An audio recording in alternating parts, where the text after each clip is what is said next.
Welcome to the Pioneer Podcast. This is Ernst Roots.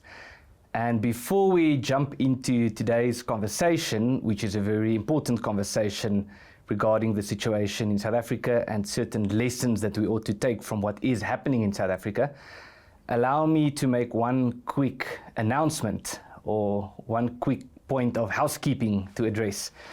And that is that you can support this podcast by clicking on the link in the description. Obviously, this podcast is free for you to watch, but producing a podcast like this isn't costless, so there are certain fees and costs involved with producing a podcast like this. We don't intend on placing any advertisements on this podcast, and we also don't intend on putting a paywall up. So if you are up for it to support the podcast, please do so. Now, today's conversation is about the extent to which South Africa has become race crazy. Now, I've made the remark in the past that if you were to measure the racism of a government by the amount of race laws that it has implemented, then certainly the South African government as it is today could be described as one of the most, if not the most racist government in the world. Of course, there are many ways in which you could measure racism, not only the amount of race laws, but also the content of these race laws. And you would have thought that in a country like South Africa, especially now that we are 30 years down the line since the advent to power of the ANC, that this country would have moved past race. That is at least how it was presented back in the early 90s, that we should move towards a situation or an environment where, as was stated by Martin Luther King, people should be judged by the content of their character and not by the color of their skin. But somehow South Africa has gone a different path, where the ruling ANC has implemented a vast amount of race laws, according to which society is categorized according to race on virtually every sphere that you can imagine. And we're going to discuss this today, the extent of this, the meaning thereof, and also what we can do to fight this. And so I am very happy to have Martin van Staden with us in the studio today. Martin, welcome to the podcast. Thank you for having me, Ernst. It's great to be here. Now, thank you very much. Now, just a quick introduction on Martin. Martin is Head of Policy at the Free Market Foundation in South Africa. And he is also running the race law project of the Institute of Race Relations, which is one of the main issues that we will be talking about today. So, Martin, but before we get to that, I want to give maybe a quick introductory remark for the viewers or the listeners who have followed either this podcast or my channel, or who have followed your work, of which there is much in the public domain. We've had some debates and discussions in the past, to the two of us, on the topic of the individual and the community. And this is only partly does this relate to our conversation today, but I want to make the remark that one of my frustrations with public debating is that the different sides of the debate are sort of forced into a particular position that you have to defend. And so in these discussions I had to, from a more conservative perspective, had to defend the community, and you, the individual, from a more classical liberal perspective. But is it safe to say that even though we might find that you would place a bigger emphasis on the individual and I would place a bigger emphasis on the community, that the both of us think about freedom as something that cannot fall exclusively within the realm of the individual or the community, that you need to find a balance between the two? Yeah, absolutely. I think that's 100% correct. And I think that has been correct for, call it, classical conservatism and classical liberalism since the start, really. If you read classical liberals like Hayek and so on, they would be very upfront about that reality, to say that if you attack community, you also really attack individual liberties. Because as I think communitarians have rightly noted more than liberals in recent years, is that the individual is standing alone before the state. It's not possible. Yeah, it's not possible as a lone individual to protect even your own liberty. And this is something that in practice has been realized in every free society in the world, where it's not just an individual protecting their liberty, but it's always civil society groups, communities standing up for the freedom of the people within their communities. And we look at the United States, for instance, which is hailed around the world as this kind of of beacon of individual liberty that may be becoming less true as each year goes by. But even there you find that the huge degree of decentralization allows communities like the Amish to live kind of relatively exclusively in their areas and do what they want to do. You have Native American reserves, and you also have, on a more formal level, a lot of decentralization to municipalities and so on, that just gives communities a lot more power to kind of self-determine within the kind of framework of a dispensation that also respects the rights of the individual. So these two things kind of hang together, and I think if you look at the history of political contestation, sure, classical liberals and classical conservatives have had their fights, and I'm sure you and I obviously also disagree about quite a few policy areas.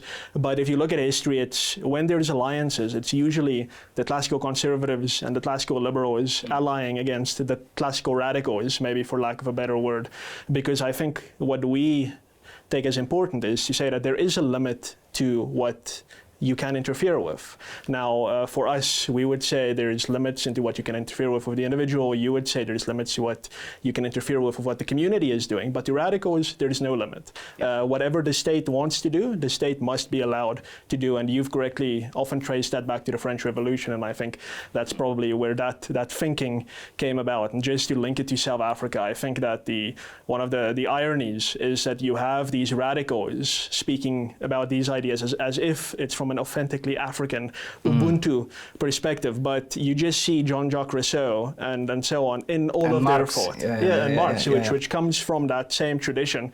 So it's again, this is nothing new happening in South Africa. It's again the classical liberals and the classical conservatives allying together, even though they have disagreements, against the radicals, the classical Western radicals. Ubuntu and Africanism, actually, it's a pretense. This is just an age-old debate playing itself out again in South Africa. To build a bridge from this to the race topic, the more conservative or communitarian approach is to place a stronger emphasis or recognition on the fact that a person belongs to a community, and you have what you might call a group identity.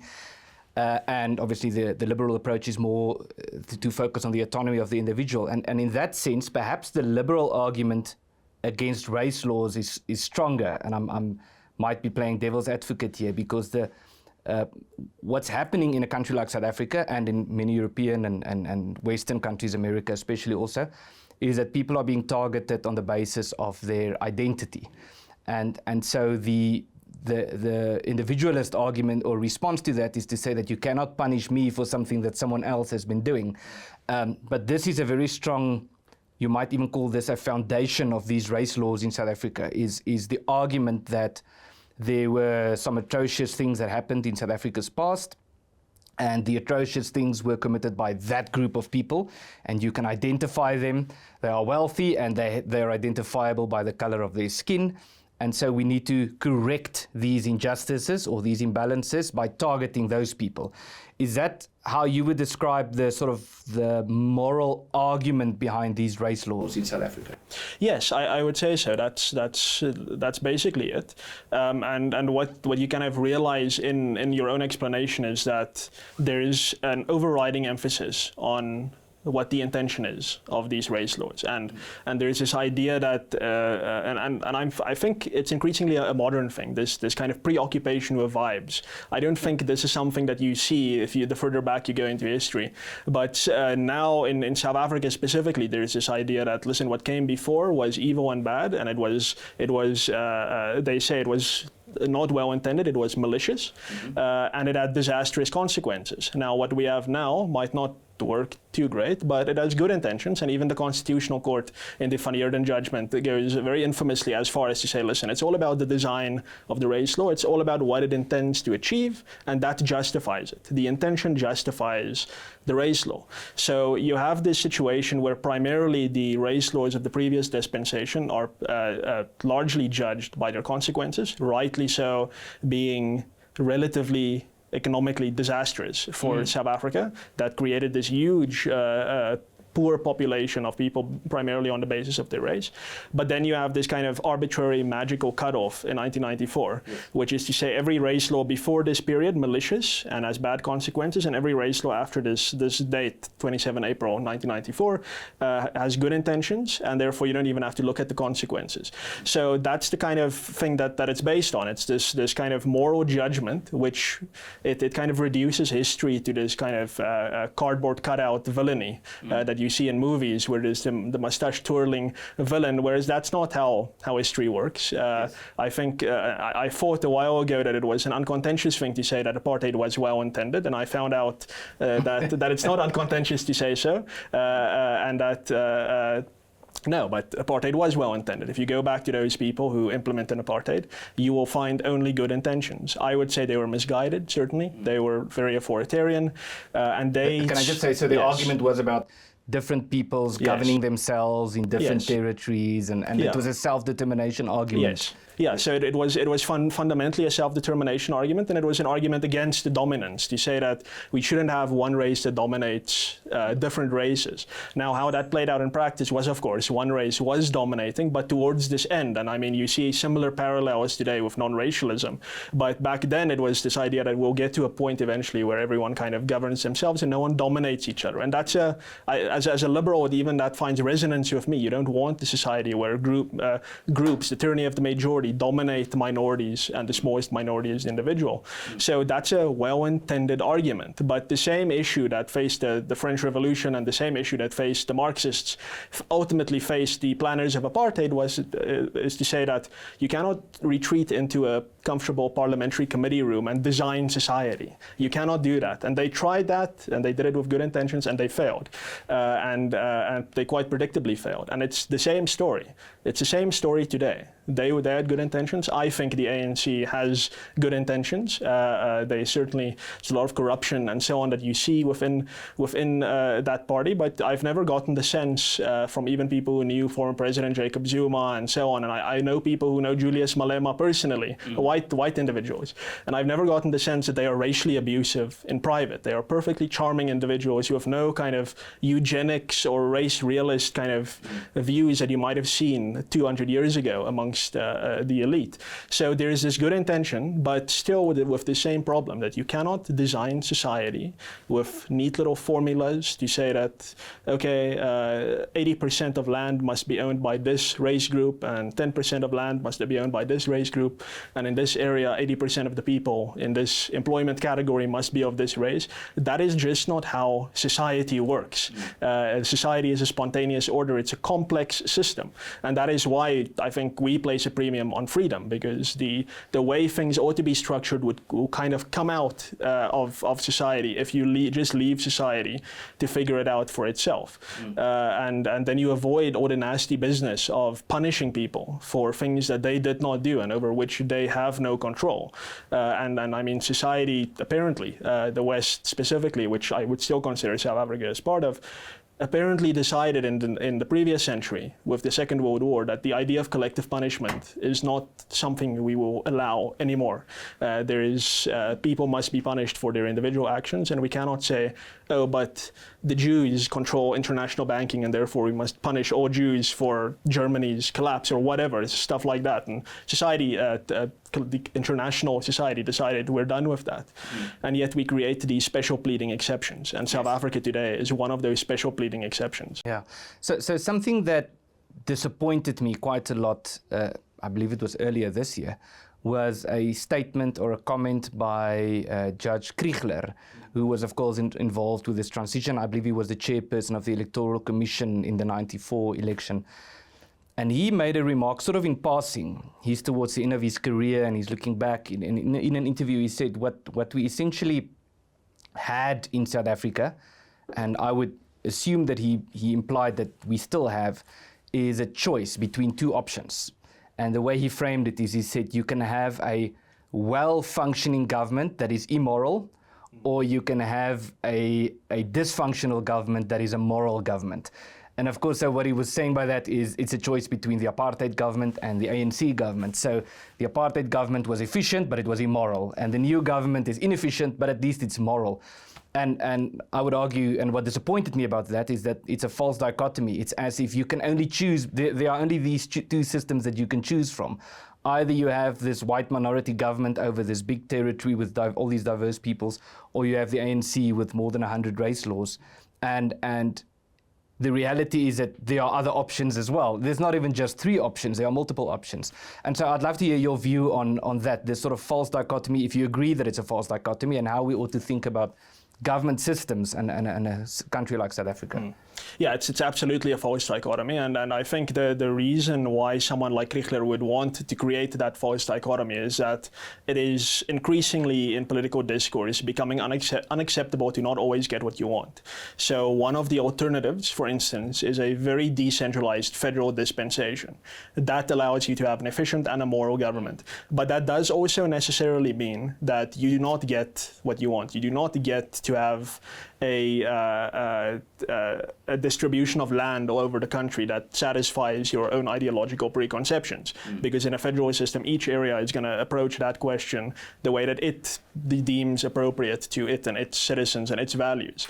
Now, you need to be comfortable with that, and a lot of people are not comfortable with that. And again, I take it back to this scientism idea almost that was born out of the French Revolution, this idea that we have, through reason, discovered what utopia looks like and what perfection looks like.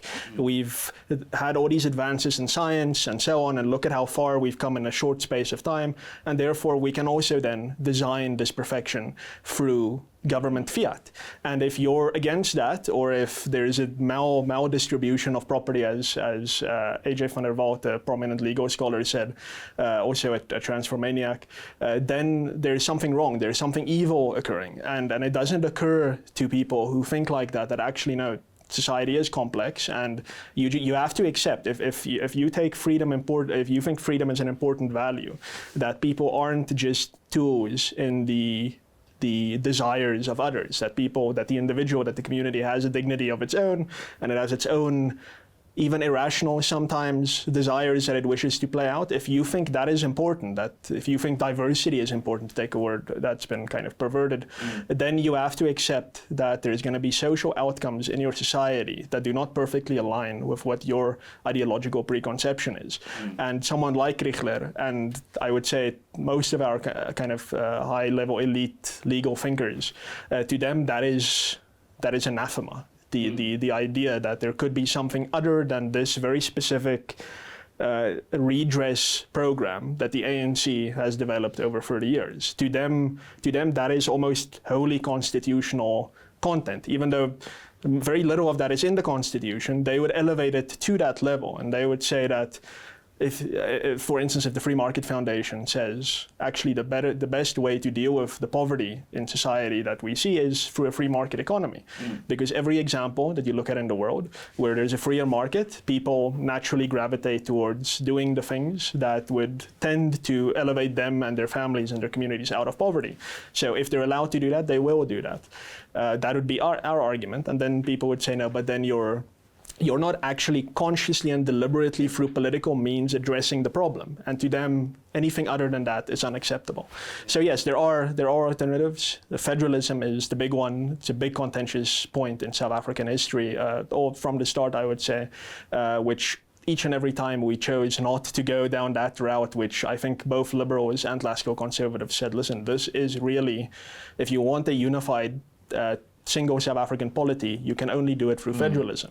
I was about to say that's probably the only way to save South Africa. Exactly. In as far as it could be saved, I agree. To decentralize the system. Yes. So I really enjoy this conversation, but I want to get to the race law project. So maybe you should explain what it is and why it's important. Yeah. So it was kind of born out of a kind of a odd realization, and that is that despite South Africa being a veritable mecca of race law in the world, it's always been like for a century now, at least up until '94, everyone spoke of South Africa as that country with all the race laws.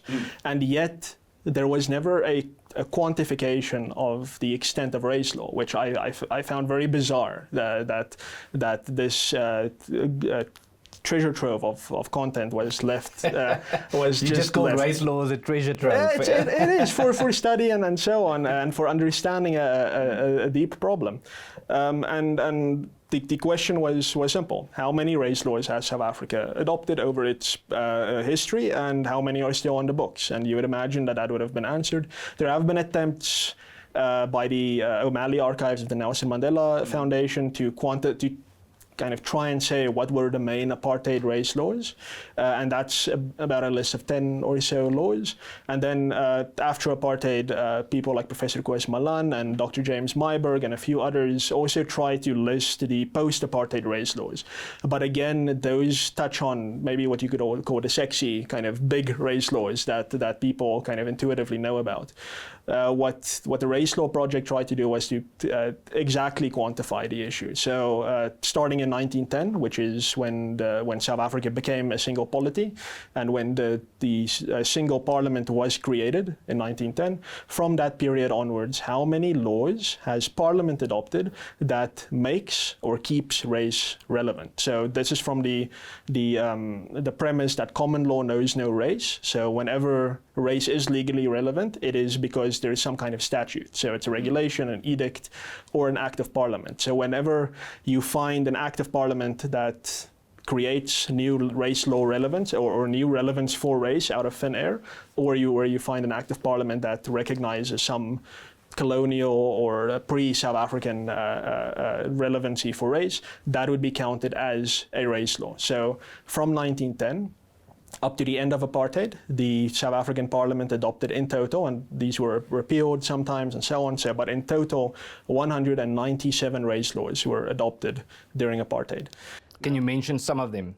Yes, so the kind of call it the Group Areas Act was the main one of the big ones. Yes, the foundation stone is the Population Registration Act, and then before apartheid, before 1948, so apartheid kind of basically started in 1950 with the Population Registration Act, but the National Party came to power in 1948. But before that, you had the period of what is kind of colloquially called the segregation era, which also had race laws. So the Natives Administration Act and the Natives Land Act were very early race laws during the apartheid, during the segregation era. And then came the more systematized apartheid era from 1950, when there were far more race laws and kind of with an ideological framework in mind adopted from that period onwards. Then you also had the tricameral parliament and so on that divided South Africa politically into different areas to govern along racial lines, the Bantu Local Authorities Act and so on. So there are examples of that, and that in total was 197. Since 1994, since April of that year up to the present, the Parliament has adopted 117 race laws. So that's and counting both of those together, the apartheid and segregation era race laws and the post-apartheid democratic era race laws, you come to a total of 314. So in South Africa's history as a single polity, Parliament has adopted 314 race laws. It's a huge amount.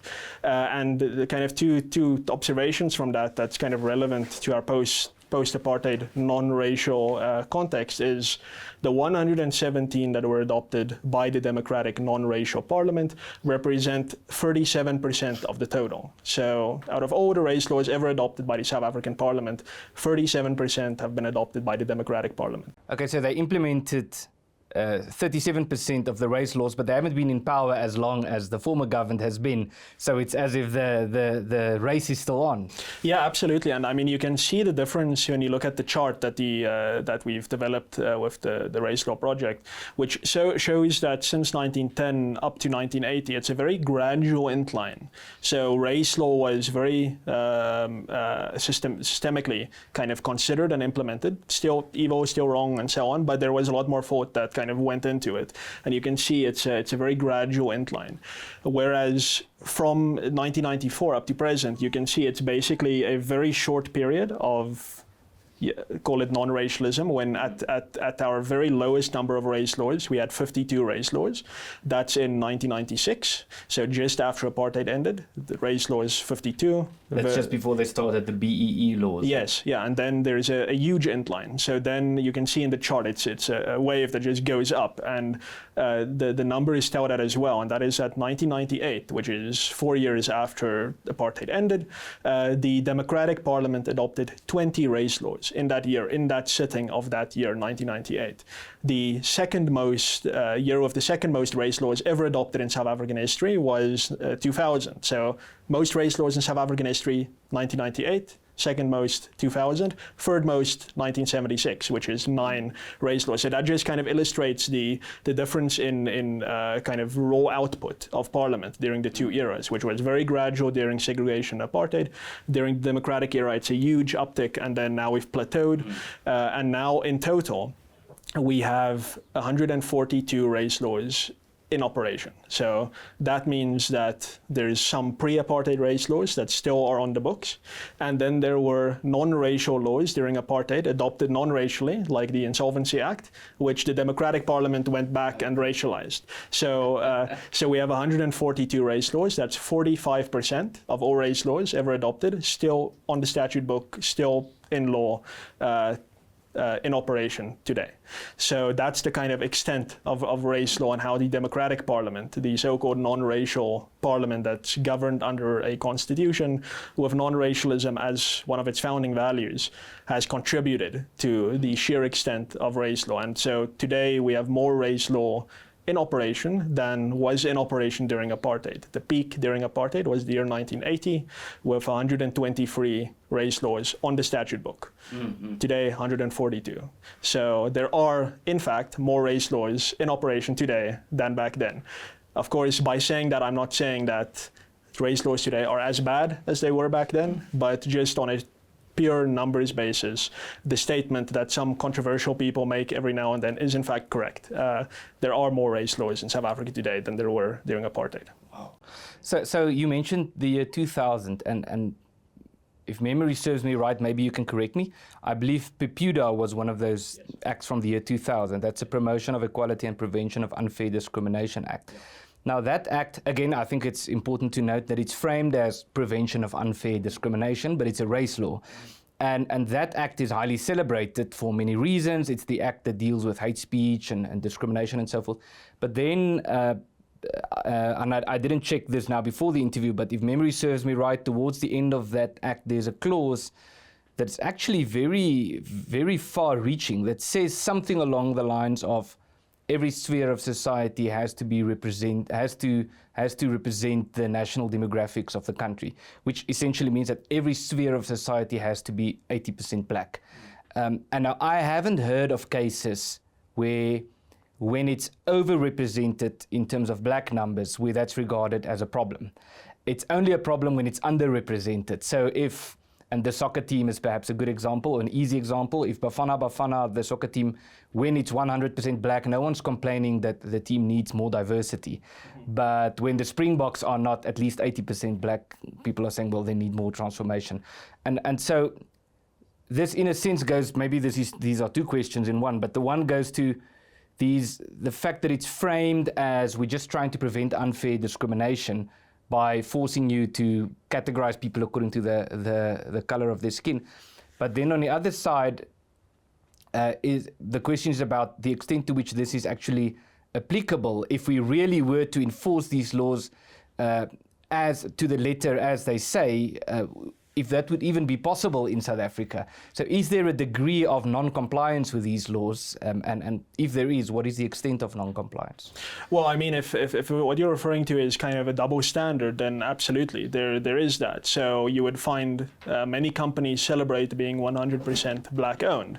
And they put it on billboards. Yes. And Yeah, and it's very prominent on their website. And I think you get level 1 BE kind of compliance certificate. So you're actually that is regarded as total and complete compliance, as if you have 0 non-black people kind of owning your business.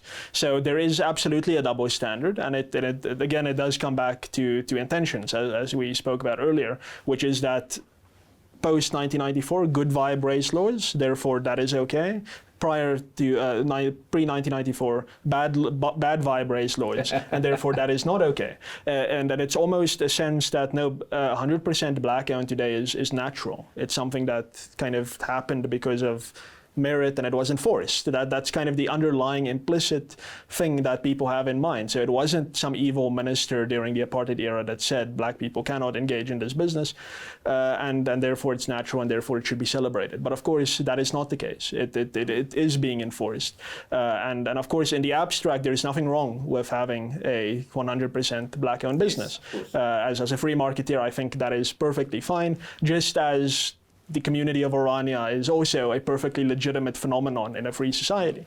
Can I just stop here? I yes. just want to add an example. That's the example that Theo de Jager often mentions from SAI, is something like family farming, yes. which is a very common thing for a particular family to run a business, but also a farm is just one example. And how do you force a family business to be racially representative? Yes. So in a sense, it's perfectly natural in many cases for a company to be owned and run by a particular group of people belonging to a particular Absolutely. race group. Yeah, and there's nothing in the abstract wrong with that. The issue comes in, and that's why apartheid is condemned, and rightly so, is because that was forced. That became enforced. And it didn't matter that people chose to do things one way or the other. And it doesn't matter today that people want to do things one way or the other. I mean, BE was started as a private sector phenomenon in the late 1980s. Businesses started giving shares to black people because they were black as a private sector empowerment scheme. Wonderful. That's brilliant. That's great. That is charity. That is something that is that's a part of the spontaneous order of society. But the moment that became enforced during the 1990s, 2000s, then any kind of moral legitimacy that phenomenon might have fell away. So there is that double standard. And I mean, if you want to claim to live in a society that subscribes to constitutionalism and so on, where the law applies equally, then you can't have that. And then from that, the issue of non-compliance, there is a lot of non-compliance, and that's wonderful. It's great. There's a lot of talk about fronting and so on, and defrauding the BE Commission and so on. And I think more power to their arms. Let people front as much as they can, because in the 1970s, 80s, we would have celebrated that. We would have said, this is great, what you're doing, what Raymond Ackerman was doing when he ignored apartheid race laws in his business practices. He was celebrated, and he was rightly celebrated, even though he was fronting and misleading and not complying with the edicts of the central government. And that is happening today, and I wish it happened at a far, far greater scale, because that is where race law's power comes from. The South African government that we have today is completely inept, it is completely incompetent, and it cannot achieve anything unless the private sector and civil society helps it to achieve that. And the only reason that race law is as destructive as it is today in South Africa, which again might be far less destructive than it was 50 years ago, but still we don't want to damage our economy for no reason, to the extent that it is destructive and harmful is only due to compliance. If business said, listen, BE is apparently voluntary, so they say, still, it's becoming less so, but then we will voluntarily opt out and we will not get state contracts, then the whole edifice of race law in South Africa crumbles, because there is no mechanism that this government can use really to enforce it. It can try, and it might make examples of certain people, but ultimately the task is too big. The task is too big for a government as incapacitated as ours. So we've lost something in South Africa that we had in the 1980s, which was what the government decides is good is not necessarily good. We as society will actually decide that for ourselves. We've lost that, and I think we lost that in the euphoria and so on of the transition, which I think granted was a exciting and a good time when we averted to some degree a bloodbath, civil war and so on, and had a relatively stable society for the last 30 years. That is to be celebrated. But in the process, we almost outsourced our individual, communal, and even commercial sense of justice. And we said, listen, actually, whatever the state says is just, will accept that, because again, vibes, good vibes post 94, bad vibes pre 94, which is a very superficial way of approaching not only the analysis of public policy but also the analysis of history, and this idea that you can just assign these themes to kind of historical periods and say democracy equals good, that's it, that's the total extent of analysis necessary, and unrepresentative authoritarianism equals bad, therefore we're not even going to look at what happened during that period in detail. That is a surefire way to make huge mistakes and to kind of adopt policies like we have in South Africa today that actually do harm, not I mean, this is the perception, and I'm sure a lot of people are getting this impression from our discussion that yes, these race laws are aimed at white people, so white people are suffering. Actually, no. we're doing okay as white South Africans. We're doing largely okay. The average white South African is doing much better than the average black South African. So it's not like we're saying, oh my goodness, we're being oppressed and it's a humanitarian crisis.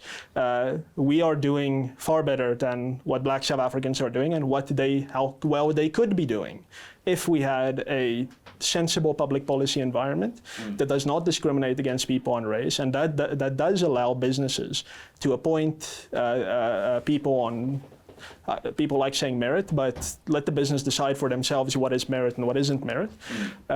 Businesses have to decide that for themselves, and certainly in procurement, which is another race law phenomenon in post-apartheid South Africa, which is to say that when the government contracts to provide services to the poorest of the poor, they have to take race into account to a small degree, but still it's there, it's a factor.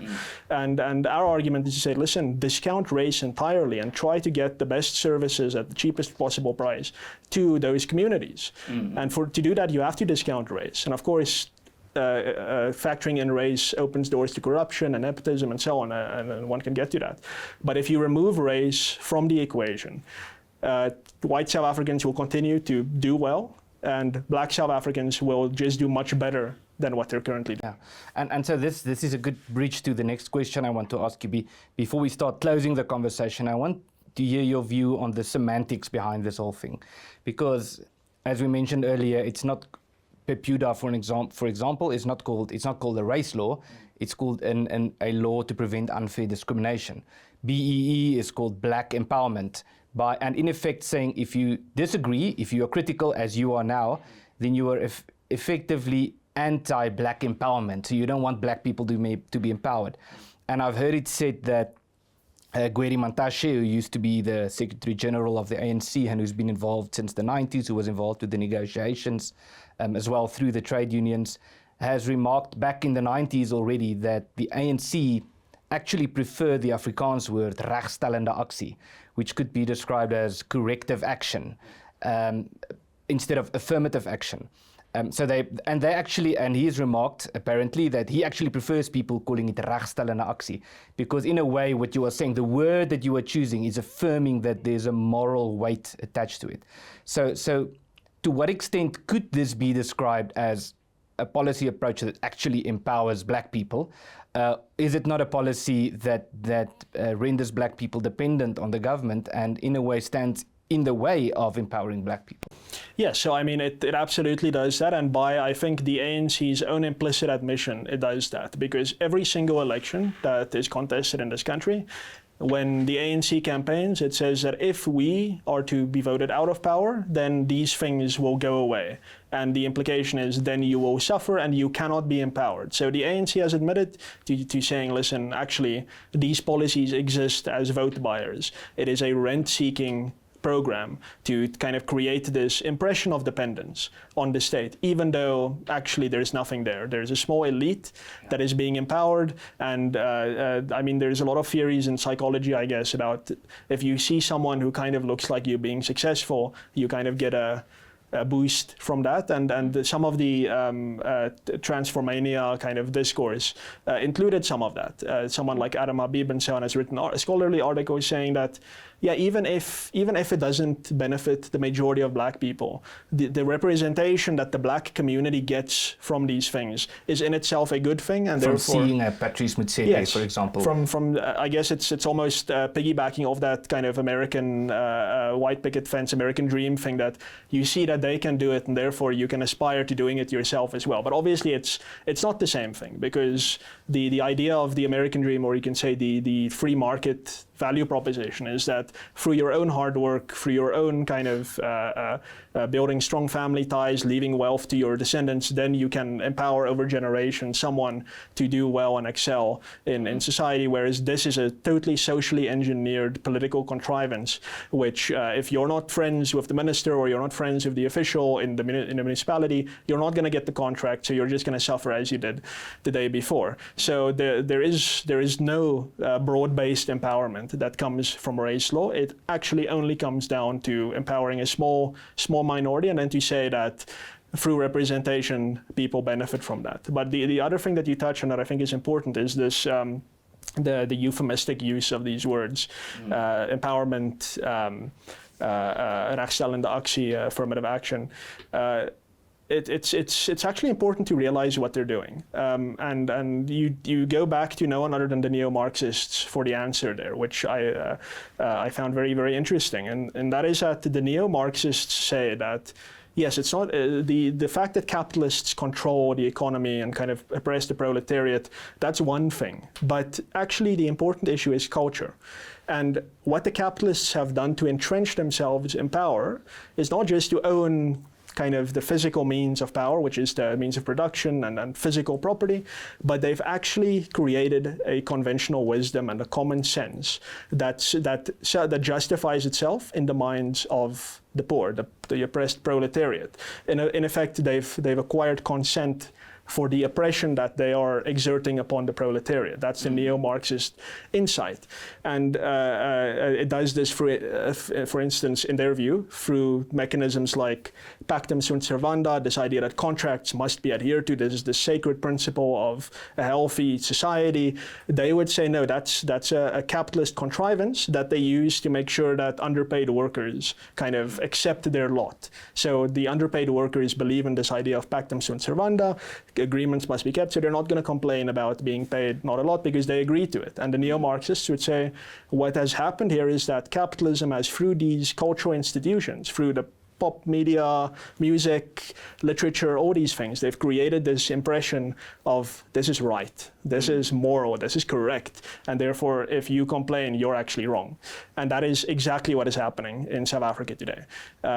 Through the use of these words to say that this is empowerment, this is corrective action, the ANC and its adjacents have masterfully created this common sense in South Africa to the extent that even us, people who very explicitly oppose this policy and philosophical kind of premise that they operate from, use their own words to describe the phenomenon. So we call it black economic empowerment. We call it rechtstellende actie, when we should be calling it race law, we should be calling it racism, we should be calling it oppression, we should be calling it social engineering, we should be calling it all those things. But no, we're using their terminology because they have succeeded to such a large extent to inculcate in us consent for what they are doing. You almost feel guilty if you don't use their terminology. Yes, and I mean that's a very powerful feeling that they have ingrained through their cultural mechanisms in society. They want us to feel guilty about criticizing these things. That is why whenever we have lawyers in our cases going to the court, there's always a very long list of provisos before they get to the argument to say that, now, of course, we acknowledge X, we acknowledge Y, of course, this must be done, that must be done. And then at some point we're like, but actually this is not being done in a sensible way. So we're bending over backwards to accommodate their social engineering authoritarian system into our own arguments. And I guess for tactics, of course, you must do such things on occasion. But I think we would be remiss if we thought that actually this isn't sticking in the subconsciousness of even some people who are on our side. They do actually think, are we doing the right thing here by opposing race law? Because, well, it's corrective. How could we really oppose this? Maybe we should tone it down. And no, we shouldn't, because morally race law is repugnant. Again, for the very reason you pointed out earlier. Completely innocent people born into this world have done nothing wrong, and they are being actively, the color of their skin is being actively used against them on the basis of this notion that they are beneficiaries of the previous dispensation. And if you actually just sit and consider that argument, it is so trite that it is actually meaningless. Yep. Of course, there are beneficiaries to the previous dispensation. Everyone in the world today are beneficiaries of the Roman system of slavery. We have running water because of what Romans were able to achieve using slave labor. Every system of oppression in human history will produce beneficiaries. That is just how society works, and you can't do anything about that. I wish we could. I wish there was some magic button that you can just press and undo that. The reality is there will always be beneficiaries of injustice. That does not matter, because you cannot do anything about that, and you cannot hold someone responsible for that. You cannot say white South Africans must suffer because they are not suffering. Because that is what it comes down to. The issue is that black people are suffering and largely white South Africans are not suffering.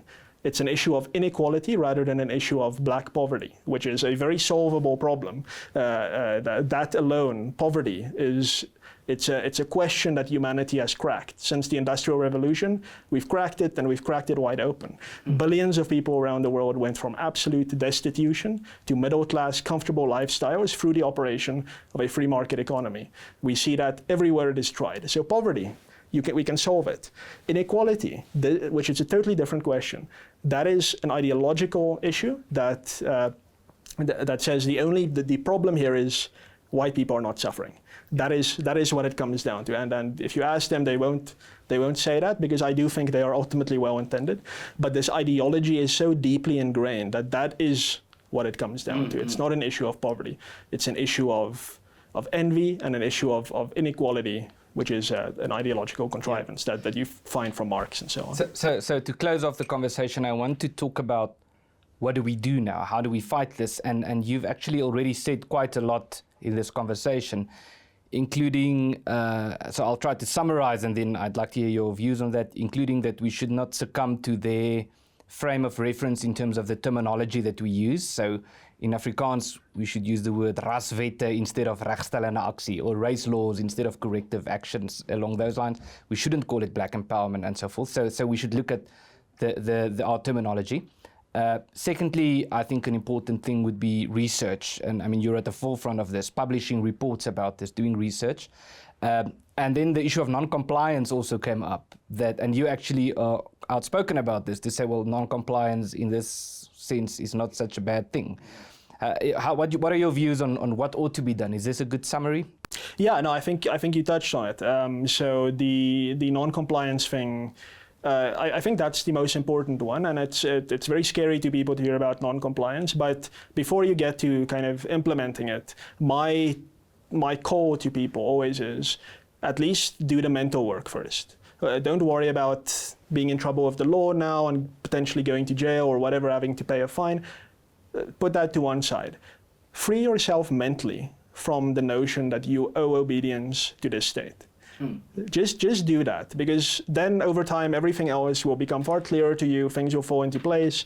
You can then decide whether you're going to actively not comply with the law, or whether you're going to kind of reluctantly comply, what they call malicious compliance, which is another one of these euphemisms that they kind of want to shame you into doing. Malicious compliance is a wonderful thing, and maybe you can avoid being punished if you do that well. But do the mental, the word from the business group Sakeliga, state proofing. Do mental state proofing, because then these things fall into place.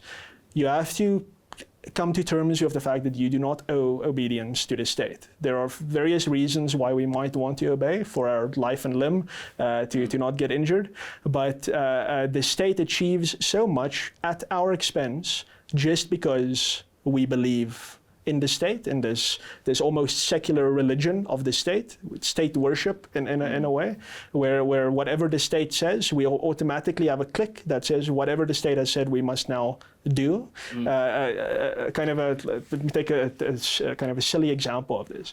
The state says you have 30 days to comment on this policy, and then everyone suddenly rushes to say, oh, we have to get it by this date. It's like, why? My goodness, that's an arbitrary date that some official chose. Why are we so bound up psychologically in that. We write a letter and say, listen, I'll get to you when I get to you. You're my servant. You're a civil servant. I'm not going to work on your timeline. You can work on mine. That's just one example of this kind of state worship where we defer kind of to the state. So that's the first step to non-compliance that works, is you have to actually be convinced that Ramaphosa is not your father. We're not having a family meeting every time he goes on TV. He is a overpaid bureaucrat who has an opinion, and we can also have opinions about how things should be, and come to that realization. So that's on non-compliance. That's, I think, the most important thing. And then just the other thing that touches on that is that people in our position often stare, and this applies to libertarians and liberals and so on around the world as well. It's this idea that we are a minority. We cannot achieve anything because there is a majority of rent seekers out there who want to always benefit at our expense, and the state religion is so entrenched that we can't really do anything about it. Research has shown that every political change and every discourse change certainly has always been prosecuted by a tiny minority, about 2 to 3% of the politically conscious and active population. So it is very achievable if you put your mind to it and you become active, organized. Organization, very key. You as an individual can't do anything for yourself. You have to team up with people who are like-minded, and then just scale that, not to the majority. Do not try to convince the majority out there that you're right. Convince a small, influential group of people to take that position and to speak about it and to be active in that regard. So the issue that we're facing is far more manageable than the way we often paint it for ourselves. So freedom is, as I say, always within grasp, and it's just up to us to reach for it. And I don't think we've done a lot of reaching yet, just because of the sheer levels of disorganization and inactivity that you still see amongst people who kind of nominally would agree with us. Well, Martin van Staden, thank you on that encouraging note. Perhaps this is a good point to close off, but we'll certainly have you back. This was a fascinating conversation, and there's so much more that ought to be said about this, so we'll keep the conversation up and running. Thank you very much. Hi, I'm Aaron Strutz. If you support this podcast and the work that we are involved with as the Afrikaner Foundation and the broader solidarity movement in South Africa, I want to encourage you to become a more active supporter. You can do this first and foremost by subscribing to our various social media channels, by leaving a comment and sharing what you have seen. But other than that, also by making a small monthly contribution to the work that we are doing through the Afrikaner Foundation's website, or by making a once-off donation. Links in the description.